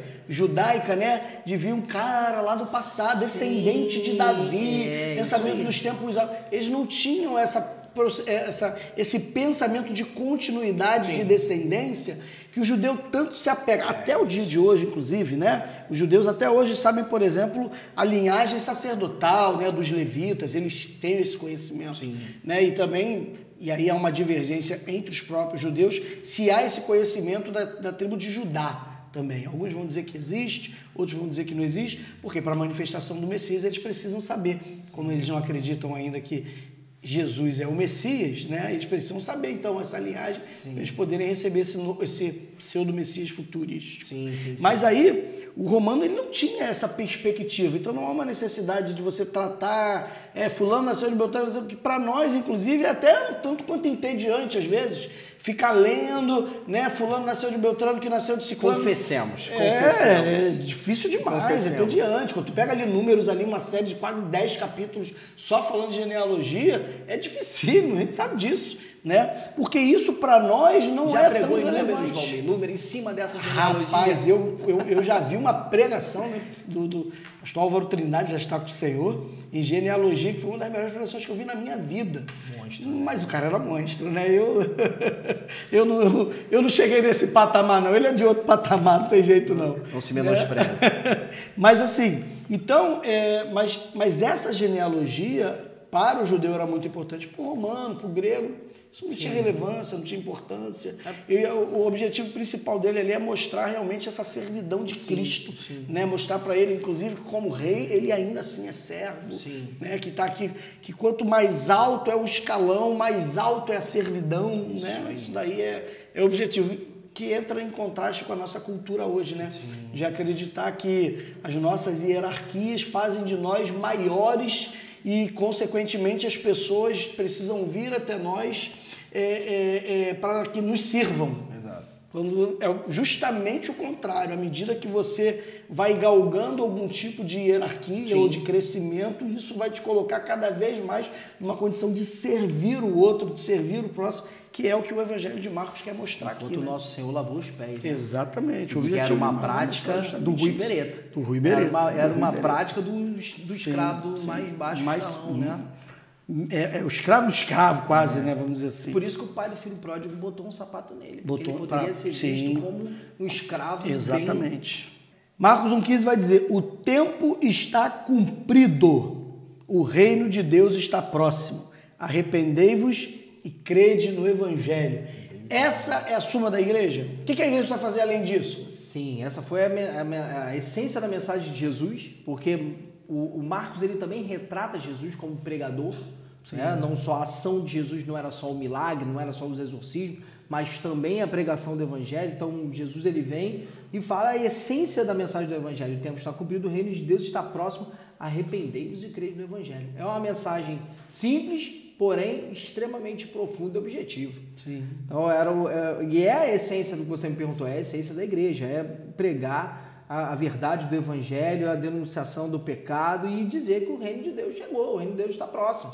E é interessante que essa perspectiva do reino de Deus estar próximo, em alguns outros momentos, e até o próprio tempo verbal ele nos dá esse indicativo, de que a gente pode afirmar de que o tempo de Deus, o reino de Deus chegou. É chegado. O reino de Deus. Sim, e aí é onde a gente vive essa tensão que muitos falam que é do já e o ainda não. Já ouviu falar nisso? Já deve ter ouvido falar disso, né? Isso é maravilhoso. Que é o reino de você. A gente já vive o reino de Deus? Já. Na sua plenitude, já estamos nas moradas celestiais? Não. Ainda não. Então a gente vive essa tensão, mas na verdade para dizer o seguinte: nós já vivemos o reino de Deus. Sim. O reino de Deus não vai chegar. Jesus não anunciou, olha, o reino de Deus vai chegar, o reino de Deus está ali perto. Não, ele está dizendo, ó, chegou, né? Ou seja, no cumprimento aqui do tempo, o tempo está cumprido, o reino de Deus chegou. Ou seja, a gente já pode desfrutar do reino aqui. Exatamente. A gente não precisa esperar o reino vindouro, a gente não precisa esperar o céu. O reino vindouro é só a plenitude, a consumação de tudo, o ápice de tudo, a conclusão de tudo, que é onde estaremos com Cristo nas moradas eternas. A vida abundante é prometida aqui. Exatamente. Não é apenas além. Exato. Não é aqui.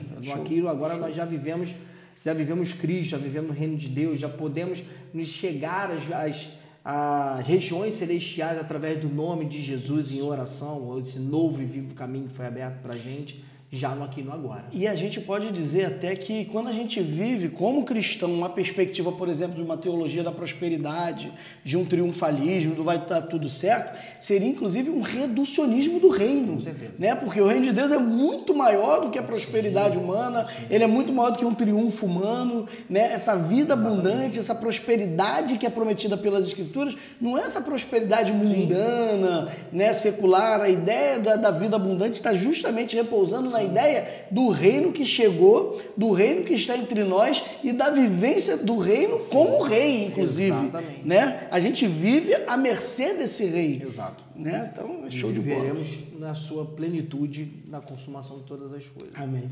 O Marcos também fala, rapaz, Marcos capítulo 2, verso 27, quando Jesus vai se colocar ali como o Senhor do sábado, né?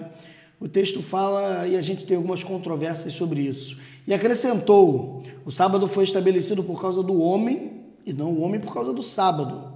De sorte que o Filho do Homem é Senhor também do sábado. Isso é interessante porque a gente às vezes vai ver algumas ramificações do cristianismo, né? Sim. E o próprio judaísmo, a defesa que se faz em cima da lei sabática. Sim. Né? Ah, não, porque vocês cumprem os 9 mandamentos. Mas só esse do sábado que está errado, só esse do sábado que você não tem que cumprir, né? Quem defende, os sabatistas, né, que defendem a ideia do sábado, não conseguem entender, primeiro, que dos 10 mandamentos, os 9 são repetidos no Novo. Sim. Com a proibição. Sim. Não percebem isso. E o sábado não. Pelo contrário, a gente vai ver Jesus mostrando o senhorio dele sobre o sábado e mostrando que esse sábado, segundo esse texto aqui, ele foi criado para abençoar a vida do homem. E não para reprimi-lo de alguma maneira. É interessante que essa lei sabática, por exemplo, ela vai ser dada diretamente aos judeus. O próprio texto de Êxodo que dá esse mandamento, né, se você ler ele mais um pouquinho ali depois do capítulo 22, 23, você vai perceber que ele vai falar que essa é uma lei e uma aliança entre Deus e Israel. Sim. não sou israelita, eu não sou judeu. A igreja de Cristo não tem barreiras nacionalistas, né? Então, essa marca, essa aliança valeu para Israel, ou vale para Israel, aí a gente pode discutir, mas a igreja não tem nacionalidade, a igreja não tem bandeira, a igreja não tem essa vinculação sabática. E nunca na história da igreja a gente vai ver a igreja de Jesus guardando sábado. Nem no Novo Testamento e nem a igreja dos pais apostólicos, da patrística, dos grandes teólogos, a gente nunca vai ver essa defesa sabática. Pelo contrário, a gente vai ver grandes teólogos como Agostinho, Tertuliano, Jerônimo, Pápias e tantos outros falando da questão do domingo como sendo o dia do Senhor, como sendo o dia que os cristãos se reuniam para partir o pão, para se reunir em culto, para adorarem, para celebrarem até os sacramentos ou as ordenanças, né? A gente vai ver essa cultura dominical ganhando cada vez mais evidência e sobrepujando o sábado, que tem mais o valor cerimonial, veterotestamentário, e não tem essa aliança com a igreja de Jesus. Aí eu vou te botar agora numa sinuca de bico. Meu Deus! Sobre o sábado. Quando a gente vê a perspectiva do Novo Testamento, a gente observa as viagens missionárias de Paulo. Paulo ia num lugar, deixava ali uma igreja pujante, saía dali, a gente vê agora a incursão depois dos mestres judaizantes, que vinham para seduzir a igreja, para desviar. Eles não vinham para fazer prosélitos apenas de perdidos. Não. Na verdade, eles iam em cima dos cristãos para tentar fazer deles o prosélito, para desviar mesmo a igreja. E o principal objetivo era incluir como pilar de salvação também a esfera mosaica. Não era apenas Jesus. Olha, é Jesus e a dieta religiosa. Era de Jesus e a circuncisão. Era Jesus e o sábado. E a gente vê isso espalhado por quase todas as cartas de Paulo. Ele vai falar sobre os falsos mestres. Ele vai chamar alguns de cães gulosos. A gente vê isso em Gálatas, Filipenses, Colossenses, enfim. Tem uma outra variação com ascetismo, gnosticismo, mas sempre tem a esfera dos judaizantes, tentando acrescentar ao pilar de salvação também a esfera judaica. A gente tem até uma boa curiosidade, né, entre Timóteo e Tito, por exemplo. O Timóteo, ele foi circuncidado, né, por uma questão cultural. Para ter aqui uma estratégia missionária por conta da segunda viagem missionária, que eles iam pregar em sinagogas, e o Tito, ele não foi circuncidado porque constrangeram Tito a se circuncidar, porque alegavam que se ele era salvo, ele tinha que se circuncidar. Aí eu te pergunto, trazendo para o nosso tempo de hoje, as igrejas que guardam o sábado, isso é uma heresia ou um erro teológico? Rapaz, depende da perspectiva como elas encaram essa guarda. Se você pegar uma linha mais radical, onde colocam o sábado como um ponto de salvação, aí é uma heresia. Que é o que a gente está falando, aí é uma heresia. Porque quando você coloca qualquer outra coisa em disputa com o plano da salvação, você está desmerecendo e diminuindo o sacrifício vicário de Cristo. E aí é um problema seríssimo. Aí você vai poder interpolar o sábado, a pessoa vai interpolar boas obras, a pessoa vai interpolar uma série de outros fragmentos para tentar mostrar que a salvação advém de Jesus, mas também, e aí é um problema, é uma heresia, e uma heresia muito séria, muito séria. Agora, quando a gente vai para aqueles mais moderados que entendem, não, o sábado é importante, uma questão de consciência, uma questão de consciência e tal, mas e entendem que aqueles que não guardam não estão ferindo a Deus, não estão pecando e tal, Paulo que são fala mais em Romanos 14. Que é o que Paulo fala em Romanos 14. Ele falou assim, olha, aquele que quer guardar, isso, o Senhor exatamente, guarda, para o Senhor guarda, o que não quiser, exatamente. O que come legumes, enfim, Paulo vai tratando ali da liberdade cristã. Então, se fosse uma questão de tradição, se quisessem guardar, não tinha problema. O problema era atrelar isso à salvação. Aí seria só um erro teológico, né? Quando você vai trabalhar essa perspectiva, é um erro teológico, é uma visão diferenciada do texto sagrado, é um equívoco, mas não chega ao ponto de uma heresia, de uma blasfêmia, né? Algo que vai desmerecer a fé daquela pessoa ou a doutrina não deturpando dela. A soteriologia. Exatamente. Rapaz, esses dois textos, a gente já falou muito, né, sobre Mateus, e os textos, como a gente falou, se repetem. Eu só vou voltar ali mais uma vez naquela questão do jovem, né, de Marcos 14, para a gente ver o texto do verso 51, quando ele vai falar lá: seguia um jovem coberto unicamente com um lençol, e lançaram-lhe a mão, mas ele, largando o lençol, fugiu desnudo. Né? Eu vou ser muito franco com você. Historicamente, eu não tenho ferramental para dizer que era Marcos. Sim. E eu não creio que seja Marcos. Mas sabe o que eu gostaria que fosse ele? Eu gostaria que fosse ele porque, sei lá, me parece que, tipo assim, ele não quis assinar a vergonha dele ali, entendeu? Entendi. Então ele bota um jovem, um anônimo ali, entendeu? Fez isso só por uma questão assim de ser engraçado mesmo no texto sagrado. Do corpo, fora do corpo, não sei, o senhor não sabe. Exatamente, igual Paulo, né? Exatamente. Igual Paulo, pegar essa perspectiva aí, né? Mas legal, é isso aí. Não, vamos falar um pouquinho do Lucas? Vamos embora para o Lucas. A gente fecha com o Lucas, né? E aí a gente termina esse primeiro bate-papo e deixa o gostinho de quero mais para o próximo. Lucas, o médico amado, né? O terceiro evangelho na ordem ali da nossa literatura do Novo Testamento.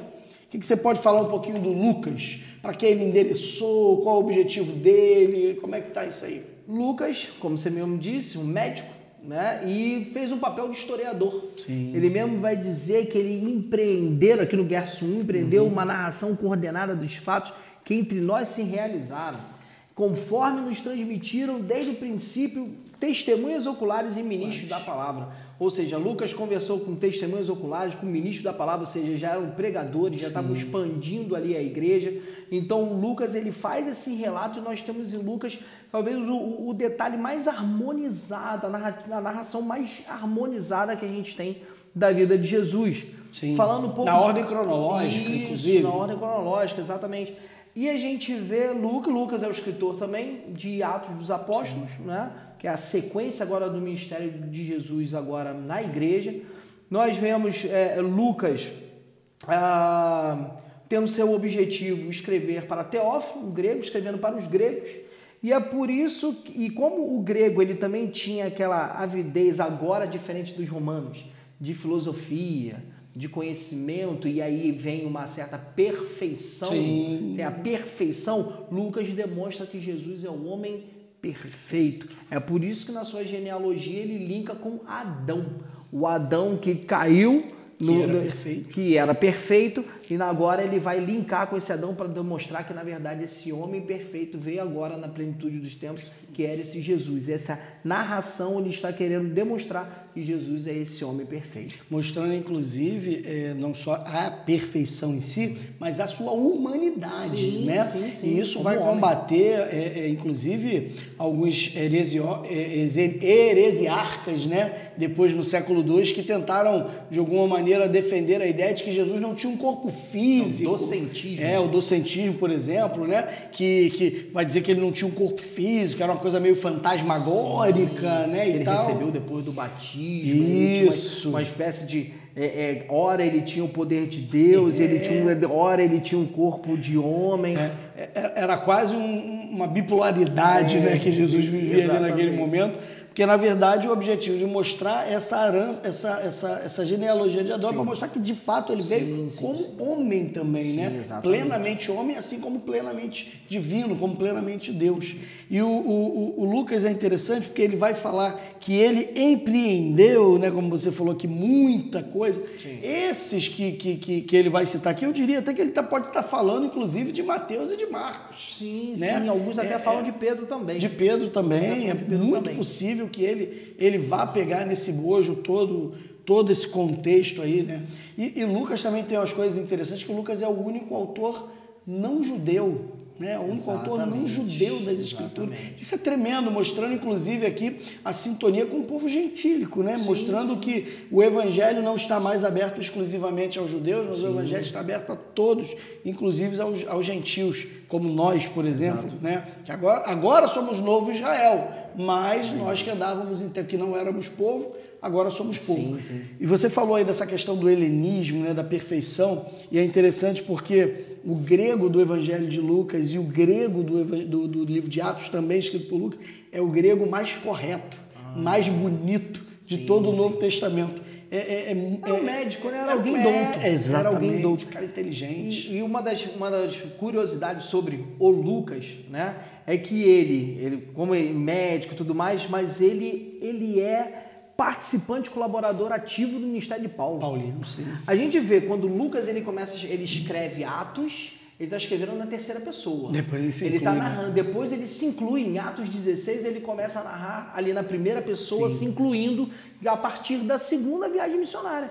Lucas vai com Paulo, Lucas está na primeira prisão de Paulo, Sim. Lucas está na segunda prisão de Paulo. Inclusive, eu recomendo o povo que veja aquele filme Paulo Apóstolo? Paulo, Apóstolo de Cristo, que é um reducionismo, claro, da vida de Paulo, né? Mas, assim, é um filme que vale a pena, mostra, inclusive, essa relação, né, do Lucas com Paulo. Eu achei bem bacana, gostei daquele filme. Ele não trata de maneira como, infelizmente, muitos filmes colocam alegorias em cima de alegorias e aí acabam exatamente de deturpar o texto. E ali não está deturpado, tá uma coisa, está reduzido, bem reduzido. Acho que Paulo merecia Paulo Apóstolo de Cristo 2, Paulo Apóstolo de Cristo 3, Paulo Apóstolo de Cristo 4, acho que merecia, mas ali já pelo menos já está uma suma, né, vamos dizer assim. Você vê então essa colaboração ativa de Lucas e até o fim. Sim.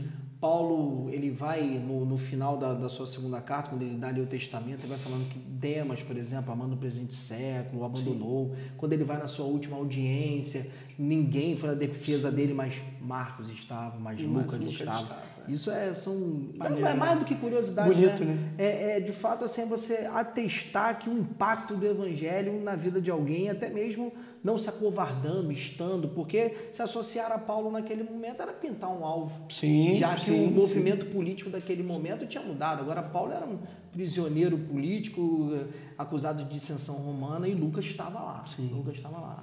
E datação, né? O período que ele é escrito. A gente, assim, eu creio que nós concordaremos que dos três evangelhos, né, dos sinóticos, Lucas foi o último a ser escrito. Sim. Certo? A gente vai ter ali, provavelmente, Marcos, o primeiro. É discutível se foi Marcos ou Mateus, mas eu tendo a aceitar Marcos, né? Também. Mateus em seguida e depois de alguns anos, poucos anos depois, Lucas. Você concorda com isso? Concordo. Você acha que Lucas tem aquela datação mais ou menos o quê? Já não na década de 50? Por volta de 60 a 62. Mais ou menos, né? O iníciozinho da década de 60 do primeiro século. Sim. Né? Mas também antes do incêndio de Roma, antes da prisão e morte de Pedro, de Paulo. Sim, porque a gente acredita que provavelmente teriam esses relatos. Sim, pensar numa data tardia após a destruição do templo é forçar. Também acho. É forçar a historicidade do texto. Sim. Quando você vai principalmente para os evangelhos, eu acho também que é forçar também. Certo. Porque o próprio Jesus, ele aponta, Marcos 13, Mateus 24, ele aponta, quando a gente vê o sermão escatológico, ele está apontando para o ano 70 ali. Sim. Mas será que a gente, quando a gente fala do propósito, você já falou alguma coisa do propósito de Lucas, você acharia que, de repente, Lucas, o ideal, assim, de repente, até para evangelização, talvez, de uma pessoa mais douta, uma pessoa talvez mais letrada, uma pessoa mais até, digamos assim, humanista. Tu acha que o evangelho de Lucas se encaixaria talvez melhor do que os outros evangelhos ou não? Ou tu acha que o atendimento acaba sendo o mesmo porque você não consegue notar essa diferença hoje, que talvez era muito mais vívida no primeiro, segundo século, mas que hoje talvez não tenha tanta relevância, né? Até pela da tradução e tudo mais, você perde um pouco isso. Sim, até mesmo porque a gente crê que a palavra ela faz todo o trabalho, né, Léo? A instrumentalização que o Espírito Santo usa para a questão da conversão, então... Não é difícil, independente. Né? Nunca parei para pensar nisso, na verdade, que você está falando. Está me colocando parecendo a Maria Gabriela naquela dela de bate-bola, jogo rápido. Esse bate-bola é perigoso. Você sabe que eu estava lendo até uns 2 anos atrás, que, voltando um pouquinho lá em Marcos, que um fragmento do Evangelho de Marcos, que é datado do final do século I, do período ali de Clemente de Roma, né, no final da vida, logo posteriormente ali à morte de João, provavelmente no ano 96, a gente pegaria ali, ele está datado mais ou menos entre o ano 96 e 98. Sim.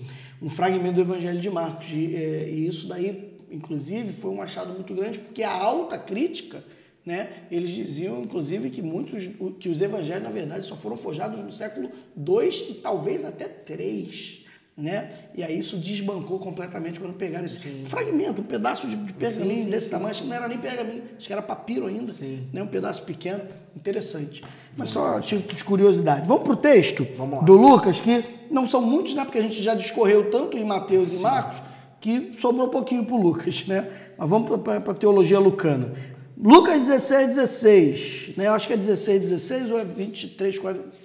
Eu acho que eu anotei errado. 16 que fala lá do quê? Do reino de Deus, de força, acho que é esse. Eu acho que eu escrevi errado esse texto aqui. Falei os profetas segurados. Não, é esse aqui, ó. Aqui, esse aqui que eu queria que a gente conversasse. É Lucas 16, 8, ali mais na segunda parte ali do verso, o início do verso eu falei, elogiou o Senhor, o administrador fiel, porque se houvera atiladamente, porque os filhos do mundo são mais hábeis na sua própria geração do que os filhos da luz. Ou seja, ele está falando da prudência ali de um em detrimento do outro. Como é que você vê a atitude hoje, né, do crente, filho da luz, né, em relação da exposição que ele se coloca e que acaba colocando também a igreja de Jesus diante daqueles que não são filhos da luz, mediante o texto sagrado? Vê essa parada aí. Primeiro que para mim essa parábola é a de mais difícil compreensão. Essa daqui é. Essa parábola é a mais difícil compreensão, porque a gente vê Jesus trazendo aqui uma determinada virtude em cima de alguém que estava fazendo uma determinada mutreta, né? Um administrador infiel. Então, claro que a gente não está dizendo aqui que Jesus está confirmando isso como alguma virtude, obviamente que não. A parábola ela tinha o objetivo de apontar algo maior. Exato, né? Mas para mim é das mais difíceis compreensões. Mas em relação ao que esse versículo prontamente vai dizer, elogiou o Senhor, administrou ativadamente, porque os filhos do mundo são mais hábeis na sua própria geração do que os filhos da luz. Assim, tá na aquele texto da prudência, né, que fala que os filhos das trevas são mais prudentes que os filhos da luz, né? Sim. Essa perspectiva. Nós cristãos às vezes expomos o evangelho pela falta do nosso testemunho, às vezes problemas internos. Paulo vai tratar isso aos romanos, que a gente acaba levando para fora da igreja e trazendo escândalo para o evangelho, dentro dessa perspectiva que eu estou dizendo. De talvez a gente andar da mesma, na verdade não da mesma forma nas suas práticas, nas suas condutas, mas entendendo o quão às vezes nós andamos de forma desleixada, imprudente. Sabe, do mesmo modo que muitos, como ele vai tratar aqui, né, filhos do mundo na minha versão, é que muitos são muito mais dedicados e atentos àquilo que vivem do que a gente mesmo. Sim. Em muitos momentos. Esse versículo muitas vezes é usado até para quando os nossos filhos, nossos conhecidos, nossos jovens vão começar a lidar com muita amizade aí fora. Olha, cuidado que os filhos das trevas são mais prudentes do que os filhos da luz, por conta da influência, por conta da conduta que vivem, às vezes, de uma forma até sincera e intensa. E nós, muitas das vezes, não vivemos dessa forma, vivemos fora dessa prudência, omitindo a nossa identidade. Eu vejo dessa forma. É porque essa prudência aqui, né, da maneira que eu estou vendo aqui esse texto, ele está focando mais nessa perspectiva daquele que a entrega, a dedicação e o zelo que às vezes um não cristão tem por aquilo que lhe é decoroso, por aquilo que lhe é, né, próprio, do que nós que temos a grande pérola, a pérola de grande valor, que às vezes não conseguimos tratar com o mesmo zelo, com o mesmo amor, com a mesma dedicação, com a mesma entrega. Né? A gente vai vendo uma igreja que cada vez mais vai se tornando uma igreja meramente dominical, e eu diria que, para piorar a situação, deixando de ser uma igreja dominical presente para ser uma igreja dominical online. Né?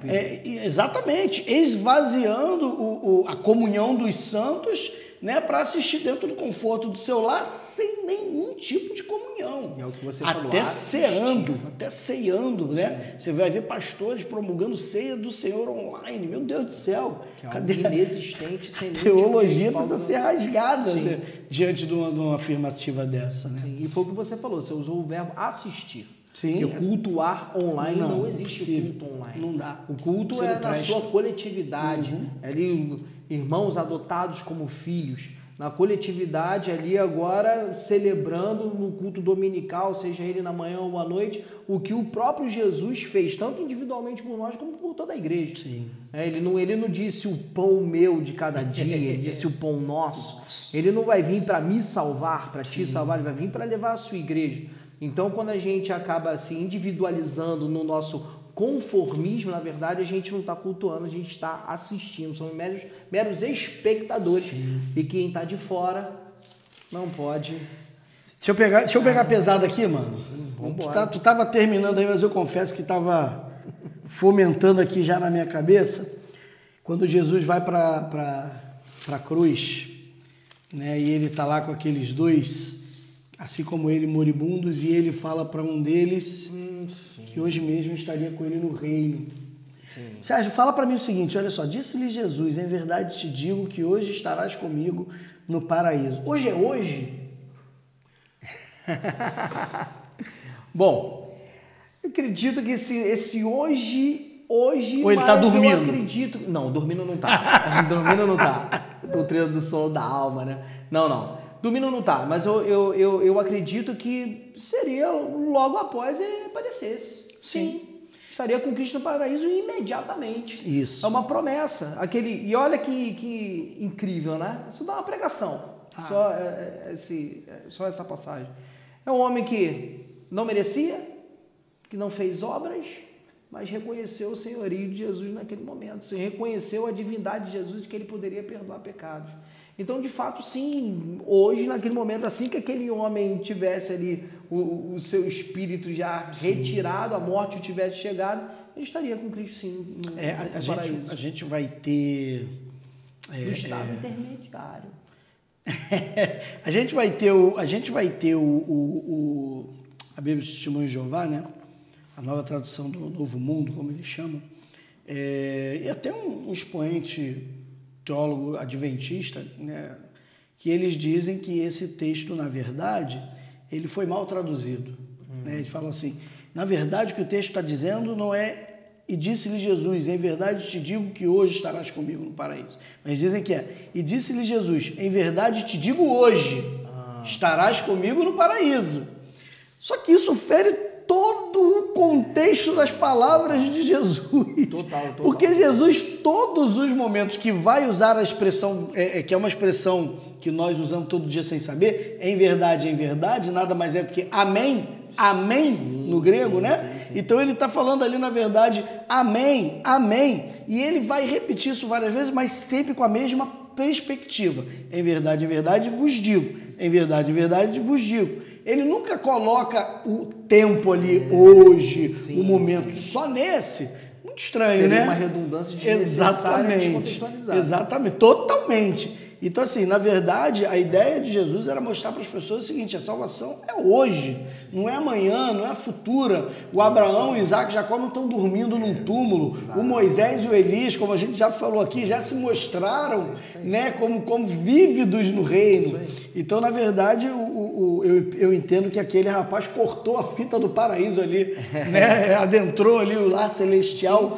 Né? Então não tem dificuldade nesse texto em dizer que esse homem está repousando na sepultura, e nem aqueles santos quando eu me refiro a santos, claro, os crentes em Jesus, que morreram e morrem até os dias de hoje, que morrerão ainda até a volta de Cristo, não estarão jazendo num túmulo aguardando sua volta. Inclusive, Paulo escreve exatamente com esse motivo para os crentes em Tessalônica. Os crentes em Tessalônica tinham essa concepção, essa perspectiva, de que Jesus, eles confundiram o que era uma volta certa de Jesus com uma volta súbita.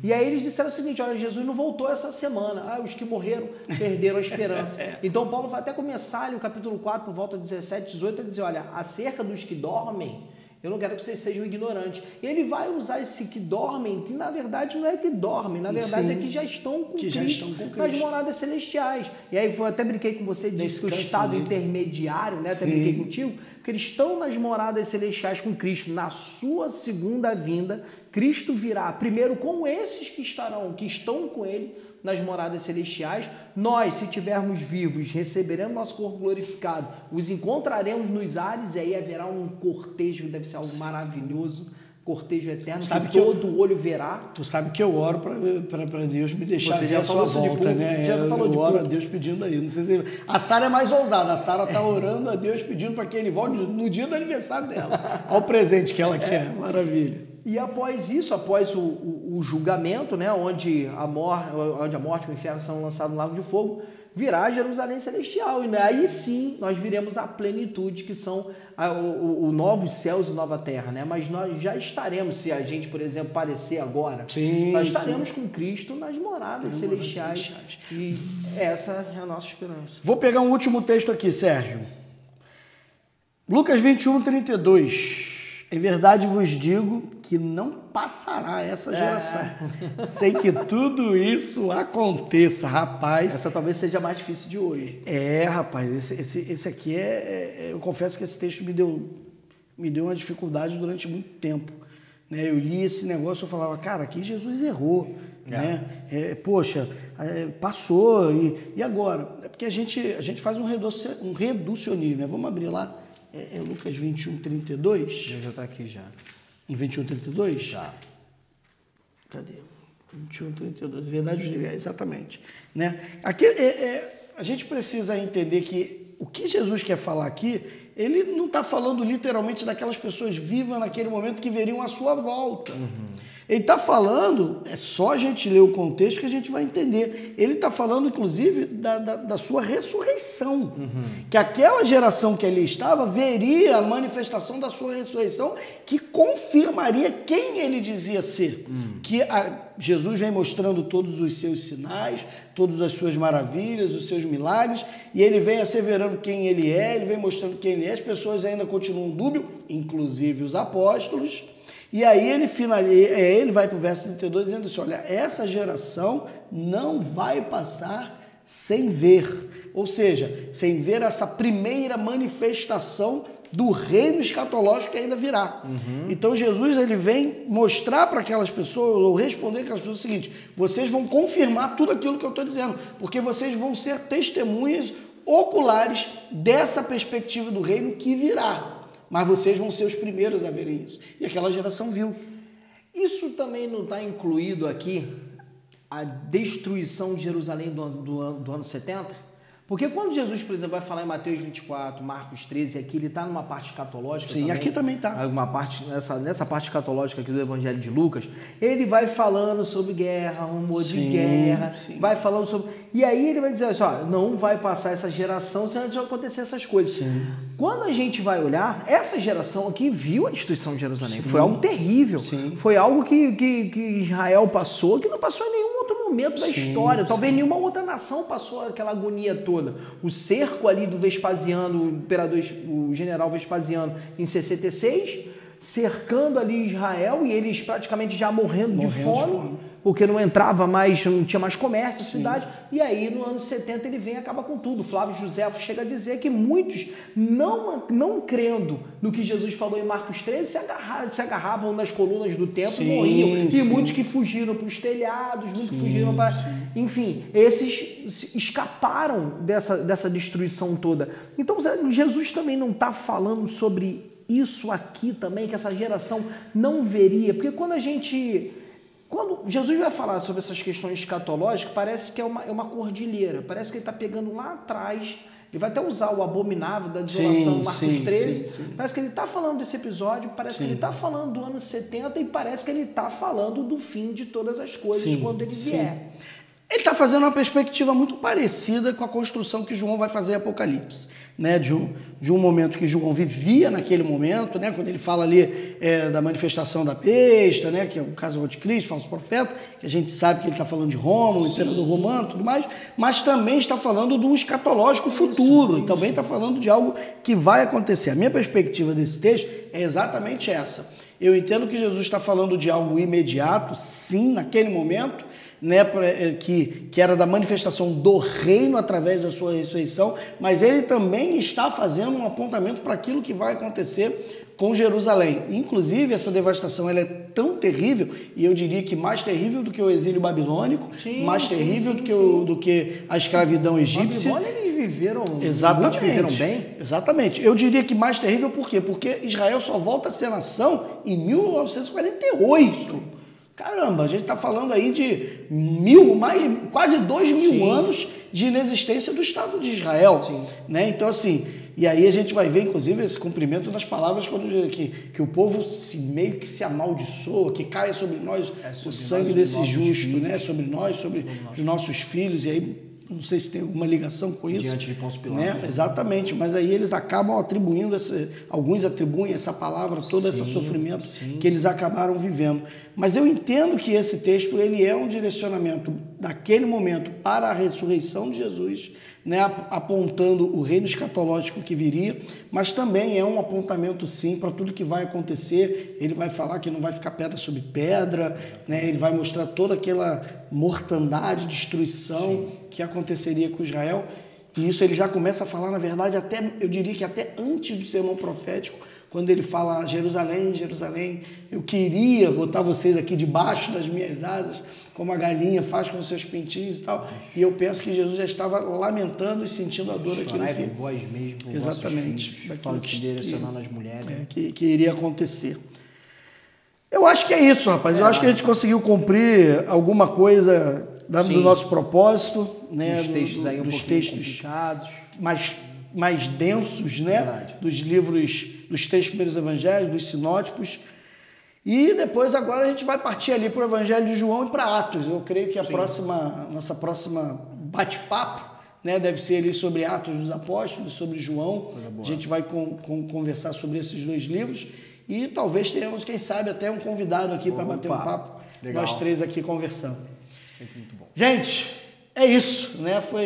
Espero que os irmãos tenham gostado, espero que seja bênção na vida de vocês, né? Esse bate-papo foi para mim aqui, para o Sérgio, certamente foi enriquecedor, para mim foi enriquecedor, né? Porque eu aprendi com ele, né? Muita coisa aqui que ele falou eu não sabia, né? E certamente cresci, e eu espero que você também curta, cresça, aprenda, e isso possa suscitar em você fome, sede da palavra de Deus também.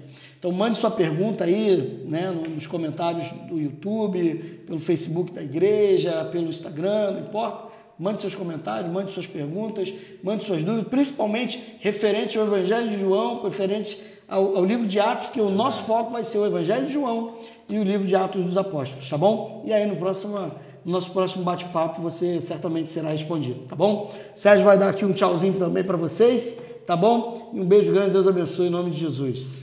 É isso aí, pessoal. Espero que realmente tenha edificado a vida de vocês, essa nossa conversa. Eu nem preciso dizer, eu aprendo a cada conversa com esse pequeno gigante, meu irmãozão. E a gente tem que agradecer muito a Deus, porque todo domingo a gente come banquete, comida boa, palavra que o Senhor tem dado a Ele. Na verdade, quem aprendeu mesmo fui eu, Ele que é bastante generoso mesmo, graças ao que o Espírito Santo faz na vida dele. E eu quero agradecer também a cada um de vocês, e é isso, até o nosso próximo bate-papo. Beijo, gente. Deus abençoe em nome de Jesus.